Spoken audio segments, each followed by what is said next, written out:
All right, welcome. We've got a full house today. All right, let's call to order the February 27th, 2023 meeting. Let's do the approval of the agenda. Do I have a recommendation to approve the agenda? Do I have a motion? Sorry. Do I have a second? Second. All right. And then an approval of the January 30th, 2023 meeting minutes. Do I have a motion for approval? So moved. Do I have a second? Second. All approved? All in favor? Right. Vice President. All right. I just want to thank everybody for having such great interest in the board meeting. Thank you so much, everybody. And we got a lot of recognitions tonight, so really exciting time. So we're going to start with our JV cheerleaders, who I think are down the hall. Let me get you. Bring them.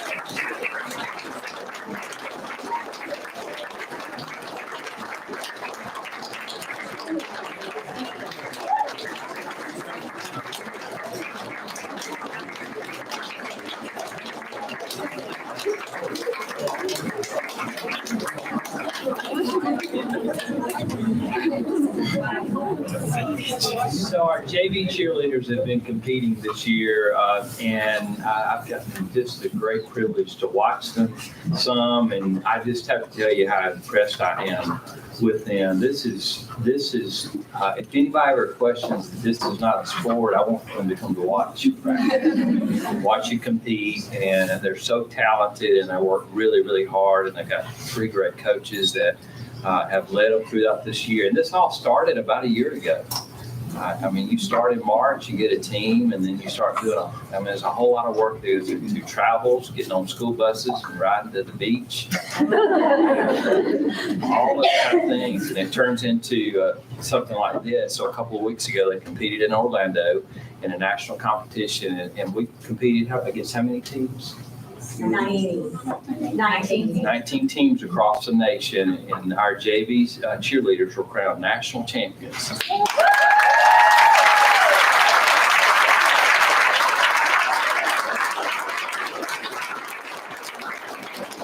So there's a lot of you, but I want to hear from all of you who you are. Okay, tell us what grade you're in.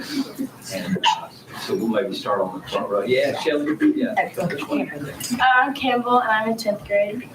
I'm Grace, and I'm in 10th grade. I'm Maggie, and I'm in 9th grade. I'm Allison, and I'm in 9th grade. I'm Elise, and I'm in 9th grade. I'm Bradford, and I'm in 9th grade. I'm Savannah, and I'm also in 9th grade. I'm Courtney, and I'm in 9th grade. I'm Mallory, and I'm in 9th grade. I'm Rebecca, and I'm in 9th grade. I'm Callie, and I'm in 10th grade. I'm Lily, and I'm in 9th grade. I'm Cece, and I'm in 9th grade. I'm Jordy May, and I'm in 9th grade. I'm Lauren, and I'm in 10th grade. I'm Olivia, and I'm in 9th grade. I'm Ava, and I'm in 10th grade. I'm Allie, and I'm in 10th grade. I'm Mary Macy, and I'm in 10th grade. I'm Elizabeth, I'm in 10th grade. I'm Meredith, and I'm in 10th grade. I'm Julia, and I'm in 10th grade. I'm Ann Douglas, and I'm in 10th grade. I'm Hayes, and I'm in 10th grade. I'm Macy, and I'm in 10th grade. I'm Campbell, and I'm in 10th grade. I'm Kate, and I'm in 9th grade. I'm Emily, and I'm in 9th grade. I'm Ella, and I'm in 9th grade. I'm Shelly, I'm at the high school. I am Leslie Brown, and I'm at the freshman campus. And I'm Maddie Sullivan, and I'm at Pizzette's Middle School.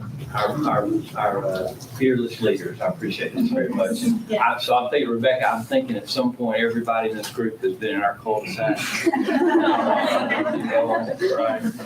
All right. Well, I'm so proud of it. This is fantastic. It's great to send a group that does so well, and more importantly, are just great ambassadors for your family and for our school systems. It's really quite an honor and award. So we're finished now, and then a month from now, this all starts over. Thank you. Thank you. Thank you.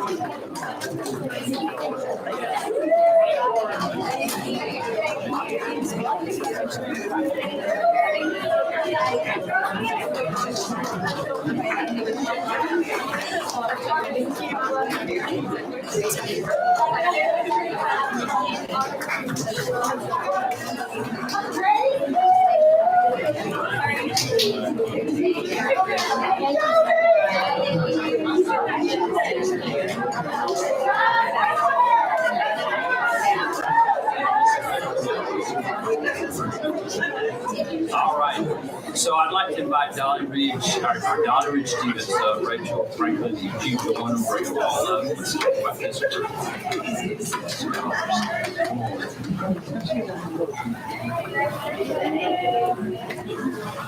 Okay, so Rachel, first of all, tell us who is here.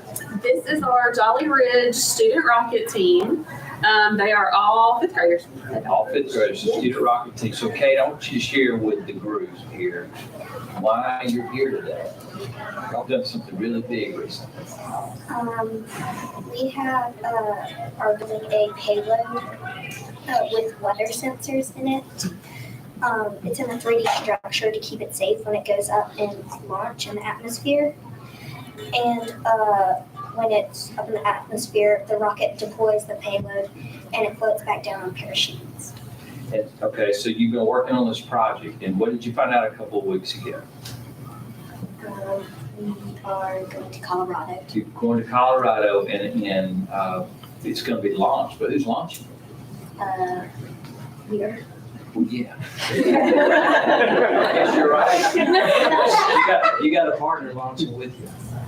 United Launch Alliance, All right. which is who makes the rockets that send things to Mars. They launched the James Webb Telescope. Wow. They launched a lot of the satellites and probes that we get really cool maps and images from. They're going on lately. Good. And this is the second time that the team from Dolly Ridge has made the trip to Colorado during the summer to launch this payload. It'll go about 1.5 miles up in the air and has all these sensors, as Kate was saying. This is a huge accomplishment. So I'm interested in what has gotten you so excited about being a part of something like this.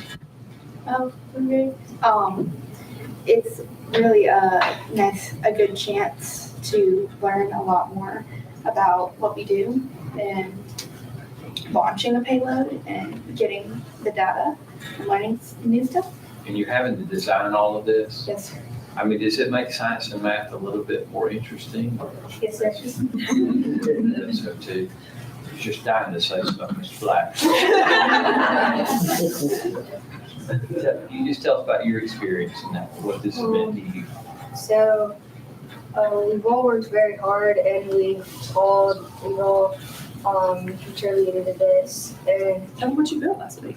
so I built a Hydrodron. It's like if you've ever seen the Epcot, it's kind of like that, but smaller version, less triangles all over the place.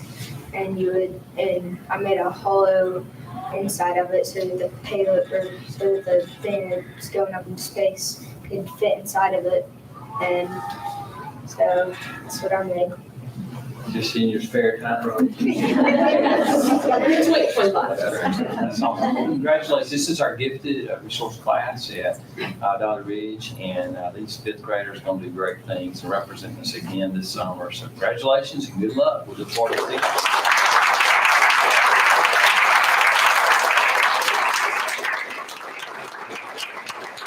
And we can see that, we'll be able to see this like live online, is that right? They normally do stream it on YouTube. I will send you the link that morning. Or you could just come hang with us.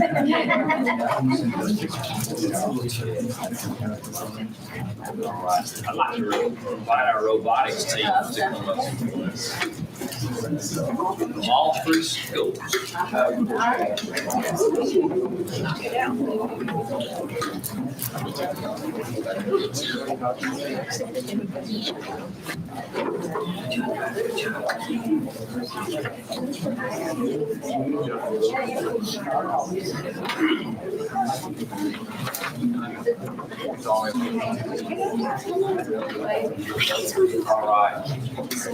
Jefferson, you need to get back. We know. Okay, so we have 3 robotics teams here from our different campuses, Liberty Park, positions, and the high school, and they've all been competing in robotics competitions. Another fascinating thing, if you've never seen before, it's as exciting as anything you see on Saturday in the fall. You go watch them compete, and they do a really good job. We've had a really good season this year. Pam, Shelley, maybe anybody, just comment generally if you'd share with us about what the teams have been doing. We went to 5 tournaments this year, and every tournament we won the design award, and that's based on their engineering notebook. And they have to show an iterative process of their whole build from start to finish. And we earned the Excellence Award a couple of times. We have one team, Team B, they are sprinkled throughout. They're going to Worlds based on their engineering notebook, and it's pretty impressive. It's over 300 pages, so I'm really proud of them.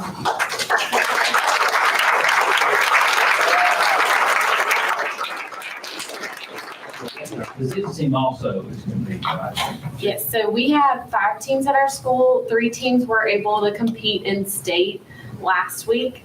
I think, has it been that long? And 2 of our teams have won the Excellence Award throughout the school year for just their overall performance in tournaments, their notebook, and their judges interview. 2 of our teams made it to the quarterfinals at state, and 1 of our teams was awarded the Design Award at state, and so we'll be competing at the World Championship in April. How many kids at the Zips are part of the robotics program? We have 28. 28, how about Liberty Park? So at Liberty Park, we have 13 in the class, and this is all 3 of them is their first year to compete. We did a total of 3 competitions, and at the state tournament, they made it all the way to the semifinals. And these 3 and 1 more student have put together a team to compete at the University of Alabama with their computer science department in April. That's outstanding. And how many Pam, in high school? We have 21 at 21. the high school. All right, that's fantastic. So I'd like for you to introduce yourself, everybody. We'll start from left to right. My left, your right, head this way. Tell us what grade you're in. I'm Will, I'm in 11th grade. I'm Jefferson, I'm in 11th grade. I'm Silas, and I'm in 7th grade. I'm Albashir and I'm in 8th grade. I'm Georgia and I'm in 7th grade. I'm Rosanna and I'm in 7th grade. I'm Amanda Marks and I'm the sponsor at Liberty Park. I'm Andrew, I'm in 10th grade. I'm Yishan and I'm in 8th grade.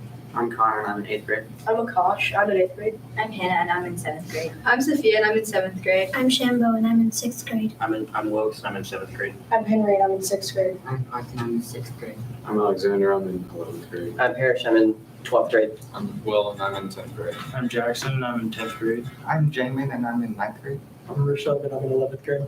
I'm Ollie and I'm in 10th grade. I'm Enoch and I'm in 12th grade. I'm Ethan, I'm in 11th grade. I'm Noah and I'm 12th grade. I'm Baylor and I'm in 6th grade. I'm Chance Johnson, I'm in the 7th grade. I'm Pam Hickman at the high school. Melissa Rice. I'm Melissa Rice, and I'm one of the sponsors at Pizzett's Middle School. I'm Sally Smalley and I'm the other sponsor. Absolutely. So we have a lot of parents, board members you can't see out here, but I recognize them taking pictures, so I'll figure their kids are up here. I'm interested in your perspective, anyone who'd like to offer about what you think this is mean and how this is being beneficial for your kids' experience. I'll go. My son is Enoch. He's a senior this year, and he got into this program. He said by accident. He signed up for the wrong class in what grade? 6th. In 6th grade, and he just loves this program, and he's done it all the way through his senior year, and he's going to study mechanical engineering. So this has really changed the direction of his life. So we're pumped about this program, and so thankful for all the sponsors and everything they do. And I know, Roger, you was here, aren't you? I love sharing in front of groups. No, Will is my son behind you. He kicked the chair when he walked by. Full disclosure. But I think all the kids are going to benefit long-term from not only kind of involvement in STEM, but also it helps them with project management. They've got to produce a robot that can do these 3 or 4 different tasks by a certain time. And so they've got to if it's due on Friday, it's due on Saturday for the competition, just as exciting as anything you're going to see on Saturday, you said, during the fall. So they've got to have a robot that's ready Friday or Thursday, and they've got to test it before that. So it can't just be ready right before they show up at the tournament. It's got to be ready about a week or two in advance so they can run tests and figure out changes and different things. And the game is different every single year. So at the World Championship in Dallas, all the teams will find out not only kind of how they stack up against other teams across the world. They're communicating with kids from China, Japan. I think we were partnered up with a team from Macau, China, and Saudi Arabia for one of the rounds. And all the kids are kind of working together to figure out how to compete against other kids. So they'll figure out what the game is for next year. They're learning project management, teamwork. It's a great program. That's awesome. Anyone else want to share? So my name is Janet Bonds, and Jackson is my son. I'm in cybersecurity and have been for 30 years now. I can tell you that the skills these kids are learning are absolutely applicable to the next level. From coding, because they have to learn how to code themselves. They have to design, and that's absolutely everything about IT. And then they have to put together something mechanically that interacts with that. So just an amazing opportunity for these kids to take it to the next level. So Pam, I think for registration next year, you got at least 3 that I would put on a video and explain the power of this. This is really good. And she's gonna kill me for pointing her out, but I want to give a round of applause to Miss Holly Tennyson. She got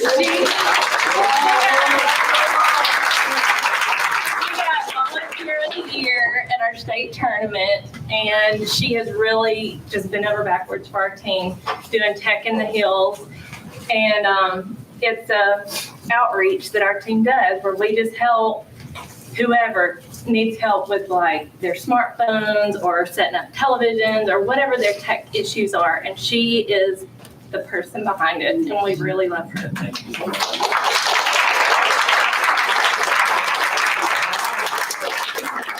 This world is right down our board president's alley. She's right behind you. Ms. Weaver, any comments you'd like to offer? No, I mean, what y'all done is tremendous here. I'm a chemical engineer by background, so this is my love and my wheelhouse. And these skill sets will take you so far, even if you don't want to pursue robotics or engineering, your ability to work in teams, to problem solve, to think through things will carry you in life no matter what your career, no matter what you're doing. So thank you for all you do representing the school system so very well. We're really proud of you. Thank you guys, appreciate it. I want you to walk this way. I might hand you something on your way out. And guys, you can use any of the exits. You're welcome to stay, but you can use any of the exits. Thank y'all very much.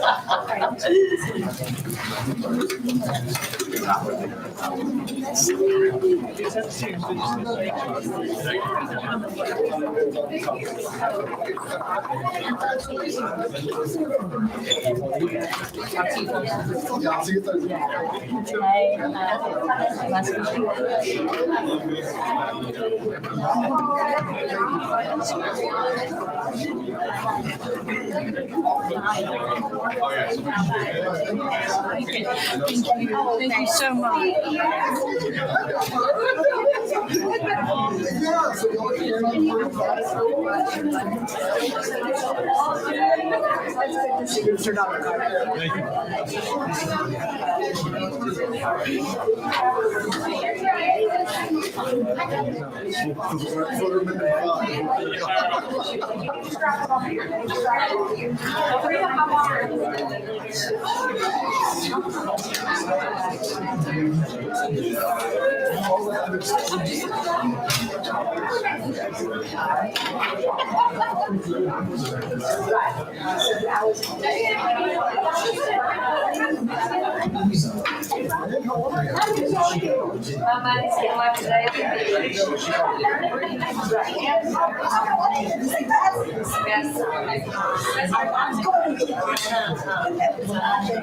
Okay. All right. We will move on to our financial statement. statement. I'm going to read the memo memorandum from Ms. Brown. You have the January 2023 financial statement check register to review. As of January 31st, 2023, we've collected 73% of our budgeted ad valorem tax revenues compared to 76.1% that we had received this time last year. I think collections are generally slower coming in this year, but I still believe we're tracking fine on our revenue projections. Our total expenditures and transfers out in the general fund as of January 31st were 37.4% of the budget compared to 34.5% last year. All things being equal, we should be at 33.3% of our budget in the fourth month of the fiscal year. And we're a little bit above the mark due to payments for some large one-time expenditures, which include debt service, audit fees, software subscriptions, and property insurance. Our monthly financial statements and check registers are available for viewing on our website as always. And upon your approval, all bank accounts are reconciled as of 1/31/23. I would recommend the board approve the financial statement for January 2023. You've heard the superintendent's recommendation to approve the financial statement for January 2023. Do I have a motion to approve? So moved. Do I have a second? Second. Discussion? All those in favor? Board members, item 6, I recommend you approve consent items for the disposal of property for in-state and overnight field trips and for out-of-state overnight field trips, which include visits, Vestavia High School. You've heard the superintendent's recommendation to approve the following consent items and field trips. Do I have a motion to approve? So moved. Do I have a second? Second. Discussion? One question on the drone. Yes. Can you explain that and some of the advice maybe you got from some of the younger members? Yeah, of our certainly. community? Certainly. So I was out and Dr. Martin was there. He was there. And so we were out trying to get some video and photos of the HVAC systems on our roofs at some of the campuses. And it was a Dolly Ridge, beautiful campus.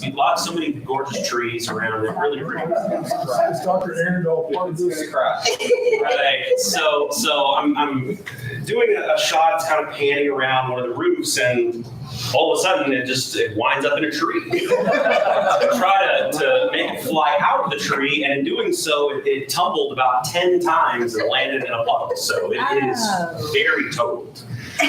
But yeah, I had some second grade students at West that are across the hall from my office, and they called me over the next day and said, "We want to see the drone crash." And so the memory card made it, and so I showed them the video, and I'm telling you, about 4 or 5 of the students in the class said, "You should have got a drone with the proximity sensors." Oh, thanks. Thank you. Well, I'm pretty sure we had like 60 kids here who can help you out. Yes, that's right. They could probably repair it. So. Dr. Martin's just going, thank goodness I wouldn't drive. That was all done at Dr. Martin's instruction. Right. That's what I remember. All those in favor? Under business, item A, I recommend the board approve the licensing agreement with PTO. You've heard the superintendent's recommendation to approve the PTO licensing agreement. Do I have a motion to approve? So moved. Second? Second. This is part of our process we've been using this year for our trademark and brandings, that we have licensing agreement with agencies, businesses, et cetera. In this case, this is for PTO, which essentially gives them a no cost obligation. They can use our branding trademarks, which they've been doing, and working with vendors, but it gives them an opportunity to do that. And it really benefits PTO because they work individually with vendors and get a good return. It goes right back into the schools. This was good work, and thanks to our PTO council. I think Yes. Catherine Gorham helped put this in place as well. Questions? All those in favor? Item B, I recommend the board approve contracts for 2 authors. You've heard the superintendent's recommendation to approve 2 author contracts. Do we have a motion to approve? So moved. Second? Second. comments? Yes, I will comment briefly. Prior to the pandemic, we had a tradition, I think we would have authors come into schools and speak. It's not been an unusual type circumstance, but this is the first year, I think, that we've been able to bring them back. And so these were just 2 contracts developed, and all the schools will have one of the authors there. And then Cava Heights has the second author. So those will be upcoming upon your approval. Questions? All those in favor? Thank you. Item 7, I recommend the board approve personnel items as submitted. You've heard the superintendent's recommendation to approve the personnel items. Do I have a motion to approve? So moved. Second? Second. All those in favor? Members, for our report tonight around One Rebel, One Future, we wanted to focus coincidentally enough on STEM, science, technology, engineering, and math, and I wanted you to see some of the great things happening within our school and also hear a report about what we are planning and wanting to do in the future. Dr. Rainey's here with some team members, and they're going to share it out with you. Rainey? Yes, I've been looking forward to sharing this presentation with you tonight because we're going to talk about goal number 1, of course. This is our academic goal. But what excites me to share with you tonight is as part of this goal, we want to ensure that students find value and meaning in the work. And so that's what we're going to talk about, what our students are doing, and I hope that you hear their voice come out in the presentation tonight. And when we think about STEM, science, we think about technology,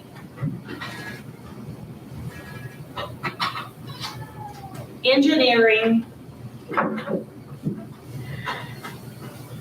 and math. And with STEM, with those 4 disciplines, we want to create opportunities for our students to be engaged. We want to encourage their creativity. We want to help them explore solutions to real-world problems. And, I'm sorry, let me go back. And we want to empower them for their future. And you may ask, why not STEAM or STREAM? Sometimes you will hear STREAM programs or STEAM programs, but we already have a fabulous vehicle that emphasizes reading for our students. We have the Literacy Act, we have reading coaches in each one of our schools, and we already have outstanding arts programs. And we have an arts coordinator, Ms. Linhart, who is doing a fabulous job making sure that we have the vehicle to continue to support and provide that emphasis for arts. But we don't have that for STEM. So we want to make sure that we are emphasizing science, technology, engineering, and math, and provide our students with a vehicle to do that. And now I've asked Dr. Cooper if he will share with you tonight some of what we're doing in our schools right now and some of our celebrations. Good afternoon. So I get to share the STEM celebrations that we've had over this previous school year. Starting off with our STEM camp, first time we've done that in a few years with our 4th through 8th grade students. We had a total of 183 students to participate. The max that we could take, we actually had way more applicants than that this past year. We will open the application process up for this upcoming summer of next week. So we'll be sending that out to all of our parents and putting it on our social media platforms. During last year's STEM camp, we were feeling our way through and we had a great time doing it. We had guest speakers come. We had our students have an in-school field trip from Ed's Pet World, which was phenomenal. And we also had an out-of-school field trip to Space and Rocket Center. So I have a few pictures for you all to check it out. And we opened that up. It was originally just supposed to be for our 4th and 5th grade students, but our middle school parents had children in that level and they asked could they go, and we didn't want to say no. So we had a bus full of students to go and spend the entire day at the Space and Rocket Center in Huntsville. And that was directly related to the activities that they were doing in the elementary school. They were working on robots. that would be akin to the moon rover and things of that nature. And they also had a planetary pathways project where they really worked on the solar system and how they orbit the sun.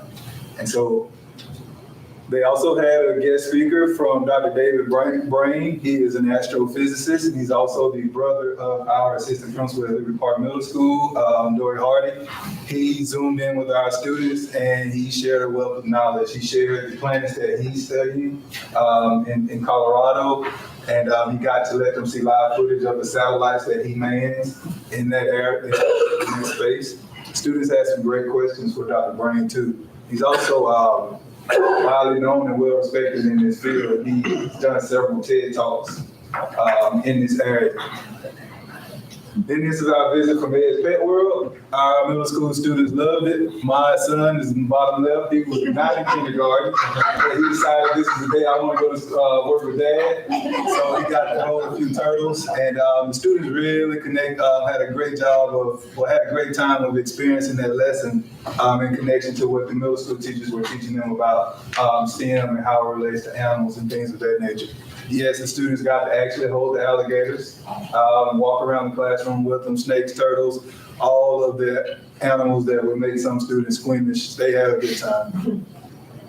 We also, in our middle school STEM summer camp, we had a visit from Vestavia Hills Police Department's Forensic Science Unit to go over forensic science as a part of STEM. Students actually learn how to go through the fingerprint process, to extract DNA, and things of that nature. So we were excited to see and have the participation from our police department in that area. We dissected pigs, and I've never thought that I would much rather prefer to smell actual pig instead of formaldehyde. The hallway was lit up with that fragrance for about 2 weeks. They opened the pig up and they looked at everything, and they were able to actually label all of the parts in connection to. I'm glad they did this the week after the live animals came. It would have been kind of weird, but they had a good time doing that in STEM camp. And this is just a typical day in the life there. They worked on robotic hands. I talked to you all about that last year. You can see in the student in the middle at the bottom, that's how strong the grip was on the hands. So they actually got to put those things together from scratch. If you can see the bottom left picture, they put every piece of wiring together for that. And then they started to code it, to do the rock, paper, scissors, and all of those other things. This year we want to work a little bit on American Sign Language as a part of that lesson as well. And you see the elementary students in the top just working on their space vehicles and things of that nature through VEX Robotics. All right, so as far as our school-specific STEM celebrations, you saw our middle school team at Liberty Park went to the semifinals, and they have STEAM Day. Mr. Dobbin-Carr, if you would like to share a little bit more about STEAM Day. Our students in 8th grade put together STEM projects they presented to their teachers to be evaluated to see which ones they would be worthy of presenting. And after that process, we are having the 5th graders from both D-Help and Capa Heights come over for STEM Day. We're going to have about 30 presentations lined up in the hallways. Students are going to go to each station and take notes and answer questions about the presentation that's taking place. We have a special presenter coming in, cat chemistry or something like that for everybody to see. But our students have worked very hard on this process for several months now to put this together for the 5th graders so that they see what's going to be coming up when they get in middle school.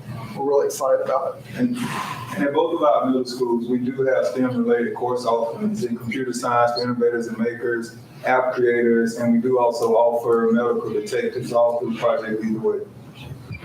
All right, and for ZITS, these are pictures of the students that you just saw who actually made it to the world competition in Dallas, Texas. They're pretty excited about that, as you can see. Because it's, like I said, offers those same programs that Liberty Park does as far as the Project Lead the Way STEM courses. High school, same thing. You just saw those students. Just these are their action shots. They have several videos, so if you want me to send you the videos, I can, of them live in action. They take a lot of joy in it, as they should. All right, so updates. We are transitioning from our draft and design technology pathway at the main campus to be able to do more of the things that you heard the parents say as far as the reflections they had on the robotics team. So we're going to transition into a full-out engineering pathway. We're doing this as a result of our local labor market data, which shows that the high wage, high demand position in our region, which is Workforce Region 4, is civil engineers. And so we wanted to build a program that will be able to prepare our students for the wide world of engineering and take 1 year where we focus heavily on what's high wage, high demand in our region, which is civil engineering. And so as you can see, the year 1 course is Introduction to Engineering Design. We do plan to offer that next year to our upcoming freshmen. And as you see the next few courses on there, we will trickle those in year by year with that freshman class of 2023, 2024 pioneering those to allow the students who started the drafting program at the freshman campus this year a full program to complete. So we're not ripping the carpet out from under their feet. For the students who have older siblings or family members that are currently in drafting, who are aspiring towards that, we will keep the validity of the program. So the AutoCAD and the certifications that they got in our drafting program, they will also be able to get in this program. But just to show you the difference, our students in our drafting program right now will credential with that AutoCAD, to which they can go work with automatically as soon as they get out, as soon as they get the credential, really. They get that their sophomore and their junior year. With this new program and pathway, they'll actually be credentialed their freshman year. And so in this pathway, they'll also be soldering, they'll be using their hands. There'll be some days you'll come in there and you won't see a computer on at all. They'll just be really hands-on working in engineering. And we'll build that out based off of their interest. And I'm hearing that the board is concerned about our staff's ability to fly a drone appropriately. So should our students lead in that direction, we'll be able to offer courses for them so that we won't have those issues. That's good. And so the other beautiful part about this pathway is that several of the courses that we currently already offer, they actually fit into it, like AP Computer Science Principles, the cybersecurity course that we have. It's a great elective for students to be able to take in the engineering world, as well as the robotics team. That's actually a class at the high school. They can take those classes in conjunction with the engineering pathway moving forward. So like I said, this is a year by year build out. So our sophomores, our current freshmen through juniors, we did not advertise this to them at all because there's no place for them to be able to take it right now. We have to build it year by year for it to be valid. So we're not actually losing any classes. You're moving it into other things and expanding. So yes, and no, but yes. So the freshmen currently take Introduction to Drafting Design. So essentially, what this Introduction to Engineering Design does is combine that freshman level Introduction to Drafting class with the sophomore level class, which is 3D solid model. Okay. So those two classes are being combined into one. And so those students will be able to leave out with more skills, hands-on, to be able to go directly into that third year class. Second year class, but it will be considered our current third year class. So nobody's losing out on anything. We're just going to expose the students to a wider area of the world of engineering instead of just singly focusing on drafting. And moving forward, we will be able to build it how they are based off of what they're interested in. Is the hope to expand, so I get why you're doing civil and why you started, is the hope to expand to the other disciplines at some point? Yes, ma'am. That 1 year is the only form where we would be specific because it leads to jobs in our six county area for Region 4. But after that, we're going to base it off of what our students will be interested in, whether it be computer integrated manufacturing, principles of engineering, and or digital electrons. We'll base that off of what our students are actually interested in. And our whole goal is to expose them to the whole world of engineering. Since it matches what Dr. Freeman and I did a research project this summer, where we looked at the majority of the majors our students were graduating with, and we talked about that in the past. So we want to make sure we're providing a program at the high school that really matches what they're going to major in. I can't tell you, I mean, I was a junior in college before I got credentialed, right, in any of my CADs and all that. So to have that as a freshman and to be able to, those kids are employable as soon as they get it, as a 15, 16-year-old kid. And another great part about this is that senior class that our students would take in this pathway, that project that they have to do, they can continue to work on that project should they go to Auburn or any other engineering school, they can continue working on that project. Do they develop their project? The students, And we use. yes, we coach them. We coach them through just that problem, deciding a problem, determining what a problem is, and creating a solution. Yes. All right, and we run into an issue. It's a good issue, but it's still an issue in the world of health sciences. And that issue is that we now have more students currently in the 11th grade who want the senior level class that we can be able to offer to them. So with that problem, we try to get creative, and it's really a manpower problem. I don't know a better way to say it, as far as the number of seats that we have available for the students to be able to take that course. And so we've gotten creative a tad bit moving forward into the next school year by having an offset for a therapeutic services class.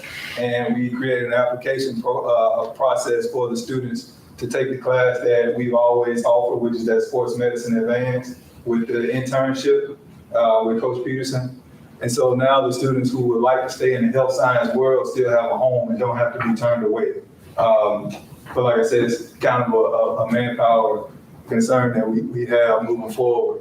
And we've also, with the therapeutic services, decided to just go ahead and build out a pathway outside of the sports medicine realm. And so for students who don't want to be athletic trainers or sports-related surgeons, orthopedic surgeons, things of that nature, pretty much everybody else in health sciences and the medical professions, we created the Future Medical Professionals Pathway. The great thing about it is it's the same foundation course.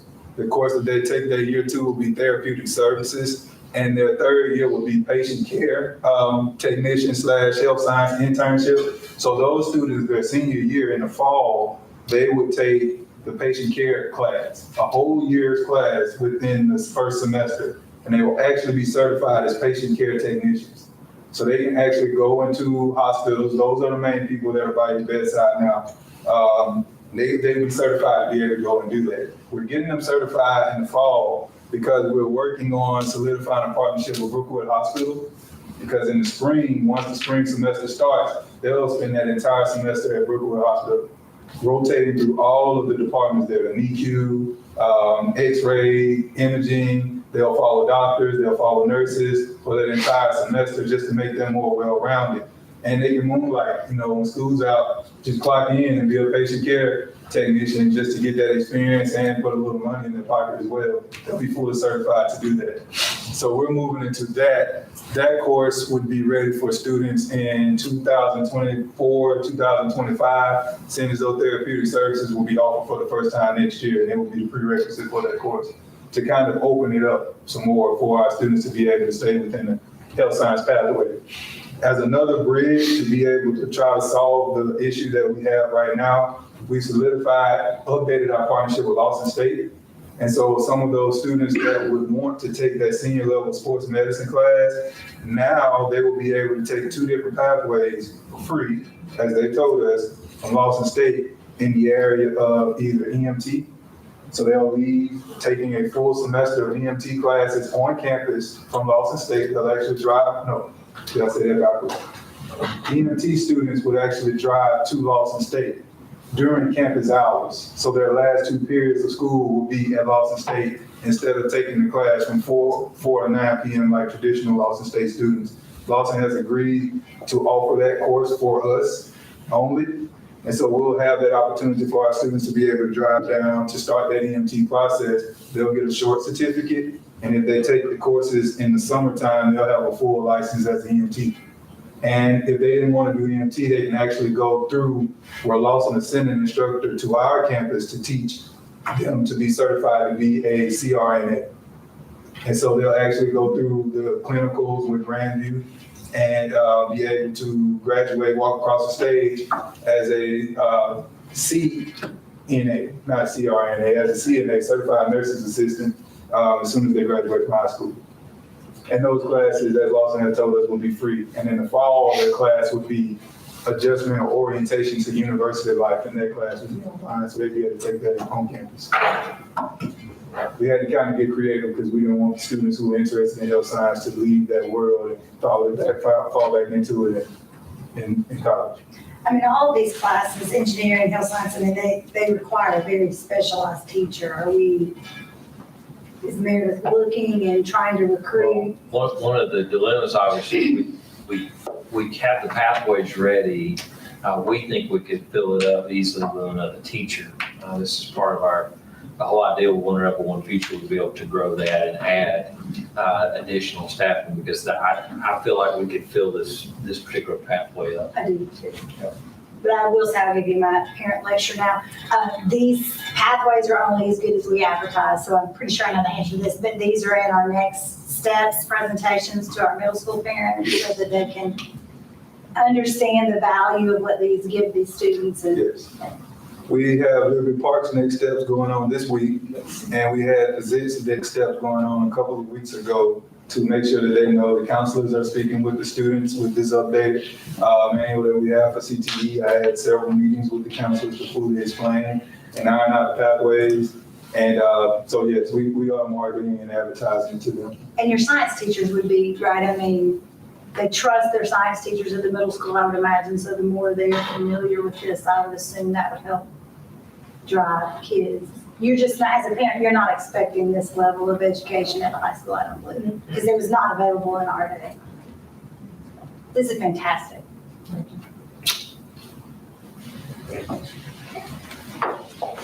Speaking of our teachers, I think it's important to share tonight that in thinking about STEM, we want to also celebrate our teachers that are on Teams contracts. Our math and science teachers, we have 33 of them. And so for these 33 teachers, they do additional professional development and in order to be able to qualify for Teams. So I think that was also important to mention.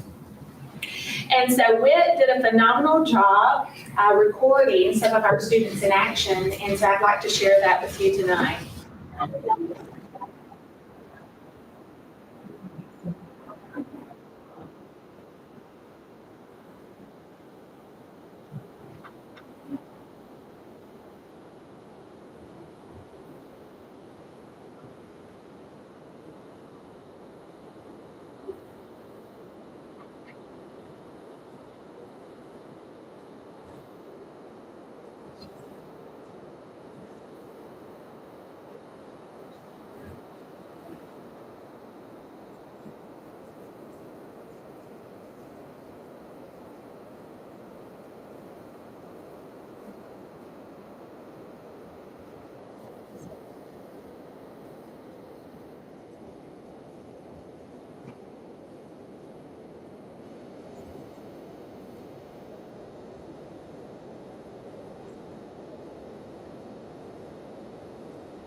And so I love not only the sights of that, but the sound of it. It wasn't the traditional students sitting in rows in the classes.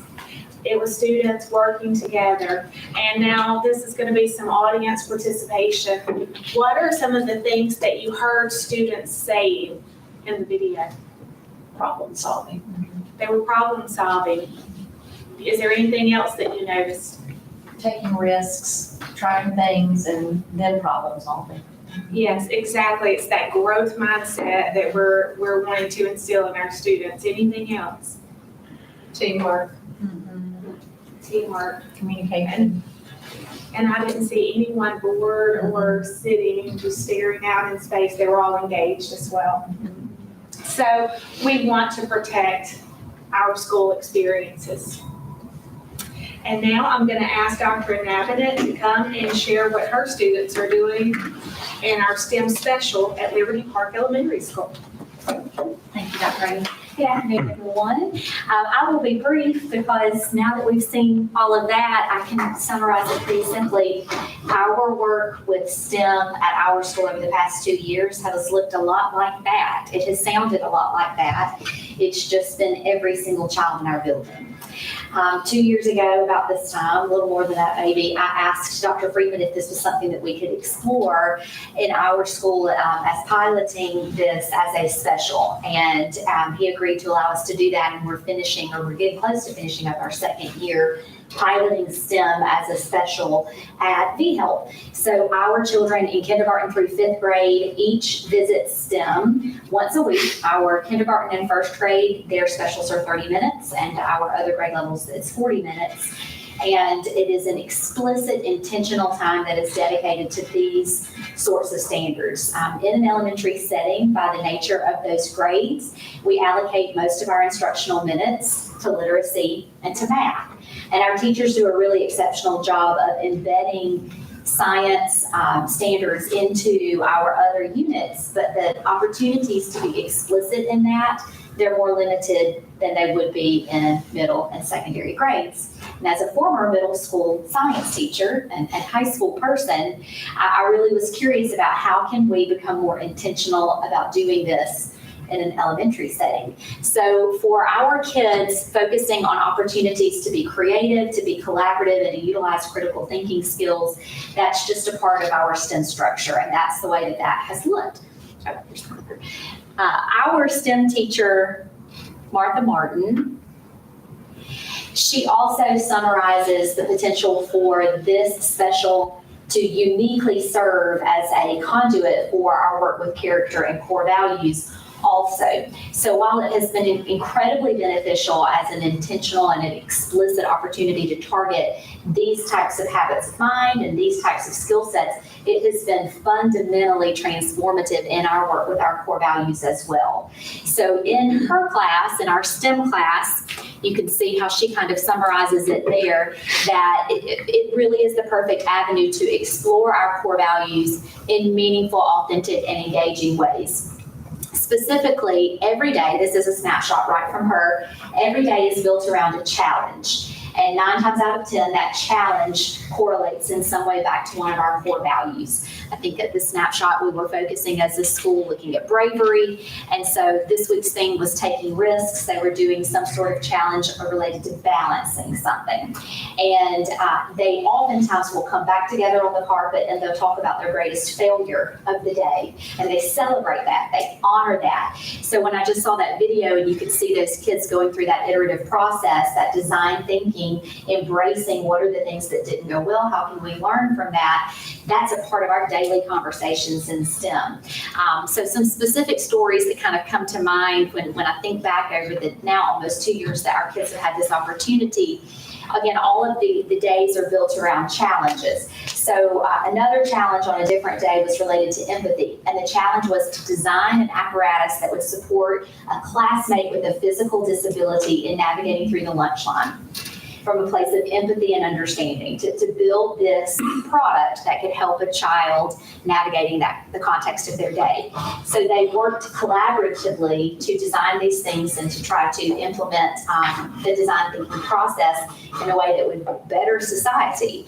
Another day I visited in a 2nd grade class, and the challenge that day was to build a structure that would be the tallest but also support the weight of this given object. And this is one of my favorite memories in thinking through our STEM experience. This was just this year, this was in the fall. That time a year ago, it would have been a little bit of organized chaos. But on this day, our 2nd graders had already divided themselves into collaborative groups, had identified the leadership role that they were going to play in that team. They were all of the same mindset that each team was developing a prototype. That's their language, not mine. They knew to develop the prototype of the top of the structure first so they could test it out. And all teams in the room knew to build a triangular structure because that weight would be supported greatest using that geometric shape. That's after, at that point, just about a year's worth of experiences in STEM. I visited a kindergarten class not too long ago, and their challenge that day was to build a launch apparatus. They were launching something. And our kindergartners were using the words inertia, friction, velocity, and I didn't quite know what they were talking about, but they were building things that were incredible and talking about how to adjust it and how to make these minor tweaks and revisions. So all of that to say that when we come in a room like this and there's these numbers of kids that have had these accomplishments and these successes, that's amazing. But I can't help but think these are kids whose experiences with this content and this discipline, they weren't really explicit or intentional until middle school. What in the world could the potential be if they were able to have these experiences as early as kindergarten, intentionally and explicitly? That's the way to lift the lid off. That's how. Our work in elementary school, it is to do things in intentional and explicit ways and to build those incredible foundations, but it is fundamentally about creating learning experiences that generate confidence and positivity to which kids can anchor memories to for years. So if we open up these opportunities to them at that age first, the potential for them long term, I don't think we even have any real concept of what it could build to be. So for us, it has been transformative both with character and with content. The data supports that we could go down that road of our increasing test scores in science and math that I believe are directly attributed to that, but it's really been about the whole experience overall. I'm very thankful we've had the opportunity and hopefully we'll be able to protect that student experience moving forward. Any questions from the elementary perspective? Just a comment, like, this is imperative for our school district, because most of us have high schoolers, and Scott and I were just like, you can't get a high schooler interested in something new. They won't try it. But when you develop a love for science or math, even if it's problem solving at a young age, that's what builds your program to the high school, right? I mean, our kids won't try new things. They just won't, they're set in their ways. But as they get exposed to this early, and we need all of our kids at all 5 of our elementary schools exposed to this early, we will be able to not only fill our programs at the high school, but that's when you build them out, right? I have to have kids to put in classes. And so that's how, this is our future right here.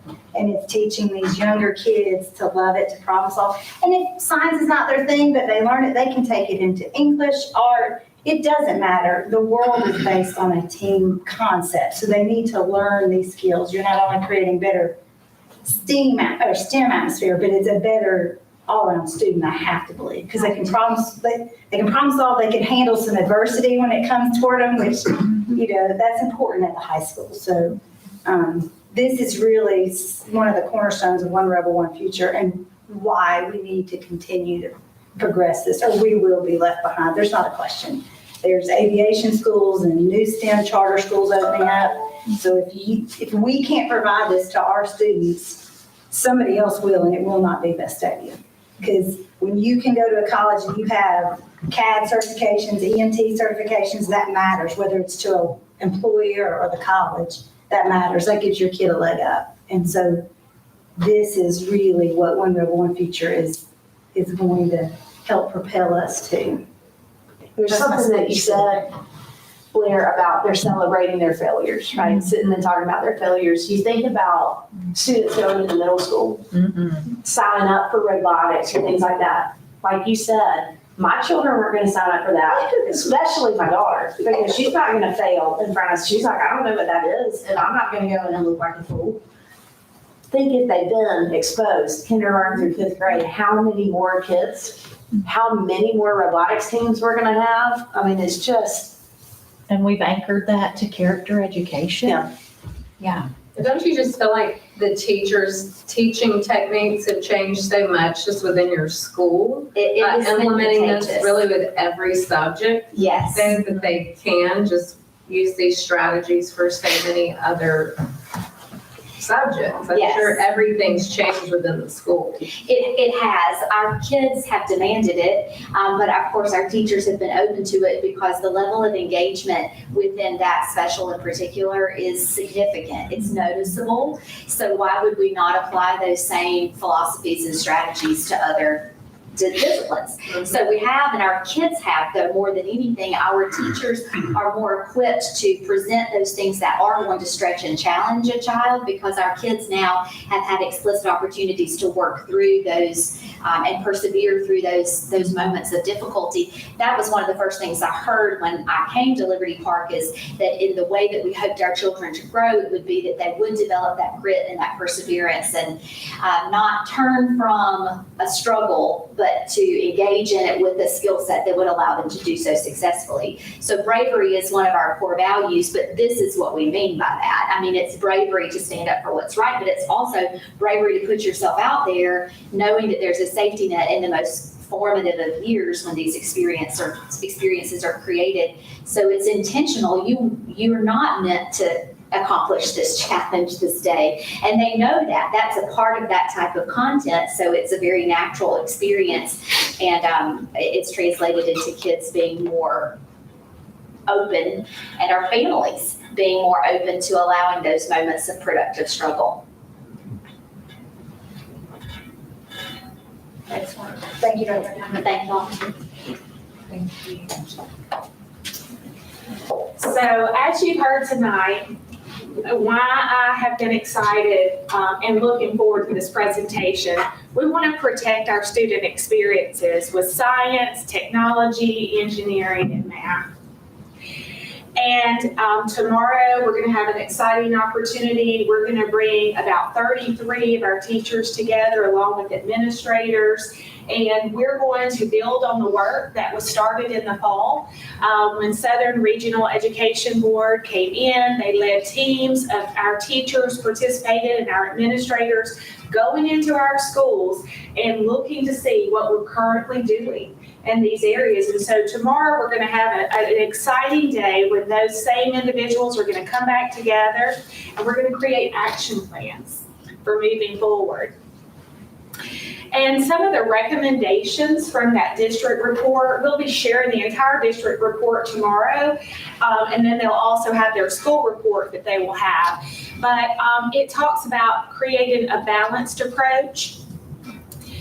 The district report also focuses on meeting the STEM curriculum in all the schools.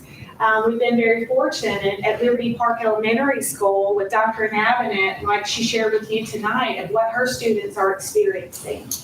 But we want to be able to offer that to all of our students in all of our elementary schools. And that, in our district report, that was one of the things that all of these teachers that went out into schools and observed, that was some of the impact and the some of the expectations from that report that we need moving forward. We need all of our children to be able to experience that. And then finally, as Dr. Cooper was sharing about tonight, with workforce development, they also came back in their district report and talked about the current workforce data. We need to use that in order to make decisions, and that's exactly what we're doing. When we think about our students' performance measures, our students, you saw the tremendous work. You saw our children tonight. You saw the video. You've heard Dr. Navinet share with you the experiences of her students. And currently on our state assessments and our ACT, we're second in the state. Of course, second's not good enough. We want to be first in the state. And we have the students, we have the skills, and we have the opportunity to be able to do that. So by doing all these things that we want to do, we want to be able to give our students the opportunity to be able to take another step forward. And we also want to give our students the opportunity to gain the additional edge for college and career. And Ms. Weaver, exactly what you were talking about. When we send our students out into the workforce prepared with certifications, what an amazing thing that we're able to do, you know. And with our advanced placement exams, we had the highest number since 2016 who made a qualifying score in 2021. So our students, through their performance, are telling us they need more. And then what are our students saying? I began the presentation tonight by talking about our goal number 1 and that piece that talks about student voice. Student voice is so important to us. And so when we think about what our students are saying, we're having to increase our pathways because students want to explore these options. And then also when we think about the job market, we need our students to be employable and prepared and ready. And so to me, that's a call to action. When one fourth of our students, our graduates, earned a degree in a STEM-related area, when 1/4 of our students did that, and then 1/2 of the students from the class of 2021 are pursuing majors in these fields, I feel like the burden is on us to offer them the things that they need for their future. So with One Rebel, One Future, that will allow us to provide a STEM class for all of our elementary schools. And it will also allow us to provide those additional STEM opportunities in our secondary schools. And we've talked about it tonight, the tremendous legacy that we have in our school district. What a legacy could we leave if we were able to do this to prepare our students from elementary school all the way through high school in the area of STEM.